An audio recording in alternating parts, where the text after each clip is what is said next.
Hi అండి. Welcome to one more video. సింపుల్‌గా అయితే ఆలూ ఫ్రై చేసుకుంటున్నాను.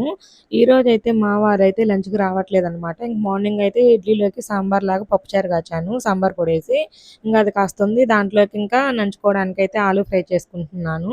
ఈ ఆలూ ఫ్రై ఏందంటే నేను యూట్యూబ్‌లో చూసి టిప్స్ పాటించి మరీ చేస్తున్నానండి. ఎప్పుడు చేసినా కూడా కొంచెం అతుక్కుపోయినట్లు అవుతదనమాట. అలా కాకుండా ఈ టిప్స్‌తో చేస్తే బాగొస్తదని చెప్పారు. అందుకని చెప్పి నేనైతే ఇక్కడ ఫస్ట్ ఆలూ పీల్ తీసేసి సన్నగా కట్ చేసుకొని, ఇక్కడైతే ఒక గ్లాస్ వాటర్ పోసి మధ్యలో ఉడుకొస్తుంది గదండీ!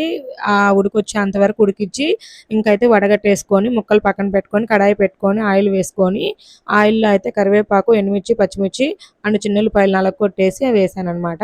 తర్వాతయితే ఆలూ ముక్కలుంటాయి గదా! అయి గూడా వేసి, ఇలా అయితే ఫ్రై చేస్తూ ఉన్నాను. మధ్య మధ్యలో కలుపుతూ గోల్డెన్ బ్రౌన్ కలర్ వచ్చేంత వరకు వేపుకోవాలి. లాస్ట్‌లో అయితే ఇంకా పసుపు, ఉప్పు, కారం వేసి బాగా కలుపుకోవాలి.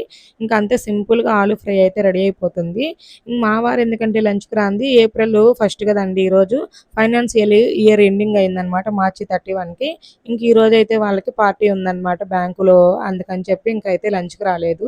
అంతే గదండీ! జాబ్ చేస్తూ ఉంటే ఏదో ఒకటి సందర్భంగా ఫ్రెండ్స్ తోటి బయటికెళ్ళి తింటూ ఉంటారు గదా! నేను గూడా అంతే కిమ్స్‌లో అయితే చేసేదాన్ని నేను ఇంతకుముందు మా పిల్లలు పుట్టకముందు. అప్పుడు అయితే చిన్న చిన్న పార్టీలు, బర్త్‌డే ఫంక్షన్‌లు అయి చేసుకునేవాళ్ళం మేము కూడాను.